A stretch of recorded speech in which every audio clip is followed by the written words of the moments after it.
All right, welcome to The Explainer. Today, we are unpacking a truly world-shifting phenomenon.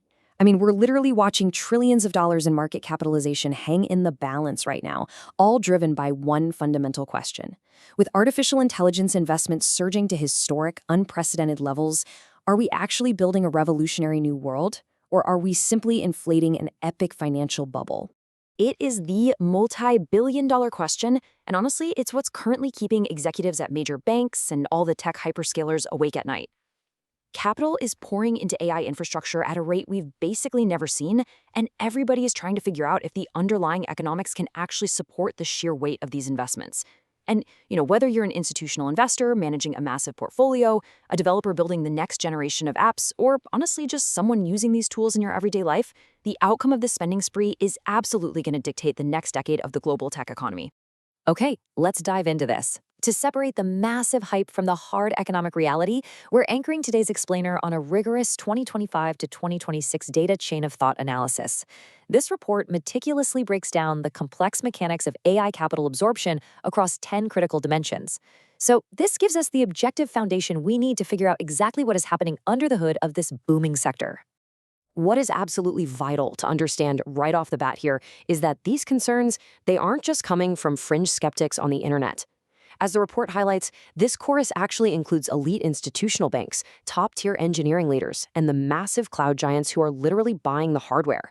The people building and financing this technology are the very ones pointing out its structural vulnerabilities, which means, yeah, we really need to pay close attention. So let's move into Section 1, Historical Echoes, looking specifically at the 1840s railroad mania. Because to truly understand today's unprecedented AI frenzy, we really have to anchor it to historical precedents. When we talk about a financial technology bubble, it's crucial to get that it doesn't mean the underlying technology is a failure or some kind of hoax. It simply means that capital is being deployed way faster than the market's ability to actually absorb and monetize that technology in the short term. It's entirely an issue of timing, not an issue of utility. Just look at the 1840s railroad mania. British investors poured massive amounts of capital, amounting to an absolutely staggering 40% of the UK's entire GDP, into building rail lines. Just imagine nearly half of an empire's economic output being thrown at overlapping, completely redundant train tracks. Short-term capacity just dwarfed actual demand, which predictably led to a massive wave of bankruptcies. Yet, when the dust finally settled, those physical tracks absolutely underpinned the Industrial Revolution. The tech was transformative for sure, but the financial timing, totally catastrophic for those early investors.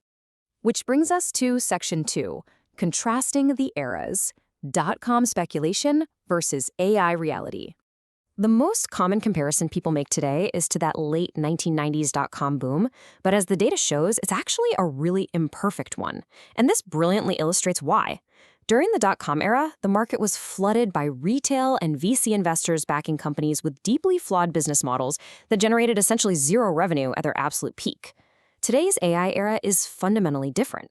The capital is coming from highly sophisticated institutional investors, and companies are already showing moderate, growing revenue.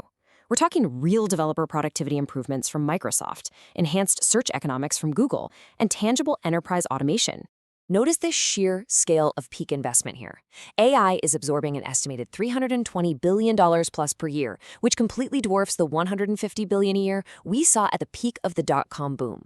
But crucially, look at that revenue row. AI uniquely has moderate and growing revenue. And because of this real underlying economic value, analysts project a potential market correction for AI might be in the 30 to 50% range. While painful, no doubt, that is far less devastating than the 78% wipeout investors experienced when the Nasdaq crashed back in 2000.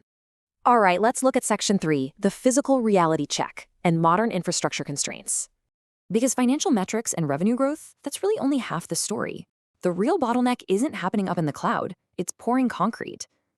To see where the real risk lies, we have to shift our focus down to the physical world. So the crucial point is this massive number right here, 175%. This represents the staggering jump in permitting delays for hyperscale data centers between 2020 and 2025.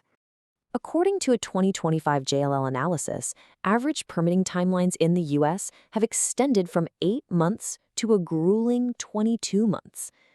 Think about that for a second.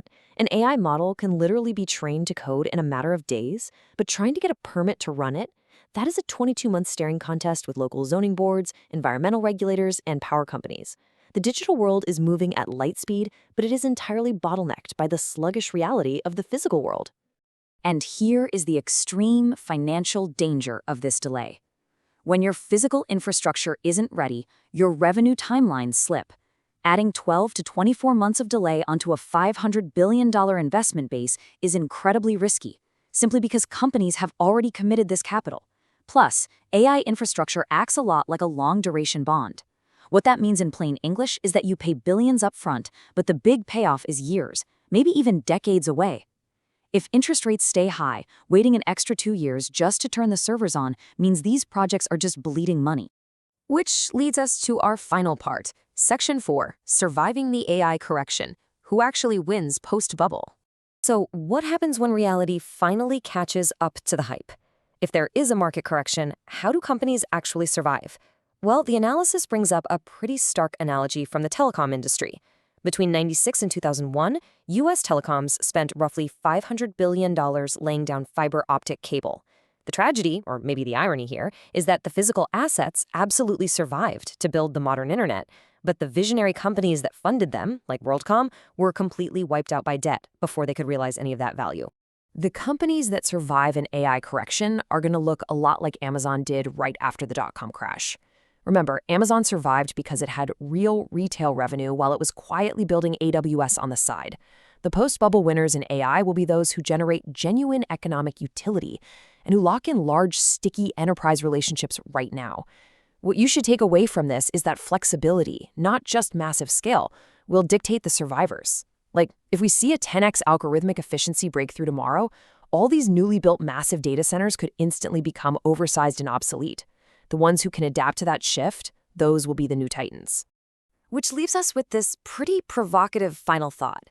History clearly shows us the brutal nature of the tech boom and bust cycle. But does it actually have to be this way? Can policymakers establish smart environmental and infrastructure standards now, while the capital is actively flowing, rather than waiting to panic with reactionary legislation after a potential crash? It's a really critical question to consider as we watch the physical foundations of the AI era being poured into the ground today. Well, that's all for today. Thank you so much for joining me for this explainer, and I'll see you next time.